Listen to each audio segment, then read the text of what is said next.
શ્રીનિવાસ રામાનુજન 20મી સદીના ભારતના સૌથી મહાન અને સૌથી પ્રખ્યાત ગણિતજ્ઞ હતા. મુખ્ય તેઓ ગણિત જાતે શીખ્યા હતા અને જીવનમાં ક્યારેય યુનિવર્સિટી ગયા ન હતા.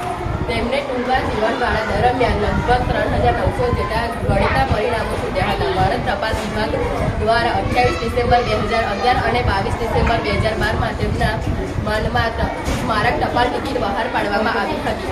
રામાનુજન સંશોધન મુખ્યત્વે સંખ્યા ગણિત, ભૌતિક શ્રેણીઓ, પરંપરાગત અપૂર્ણાંકો, પૂર્ણાંકોના વિભાજનો, મોડ્યુલ વિદ્યાનો વગેરે ક્ષેત્રોમાં હતું. તેમના અન્ય પરિણામો ઉપયોગ ભૌતિક શાસ્ત્ર, કોમ્પ્યુટર વિજ્ઞાનમાં અનેક જગ્યાએ થઈ રહ્યા હતા. પૂર્ણાંકોના વિભાજન સંખ્યા શોધવા અંગોનું 1917માં પ્રકાશિત થયેલું હાર્ડી અને રામાનુજન એક સંયુક્ત સંશોધન પત્ર તેમના વિષયનું વર્ગપત્ર સાબિત થયું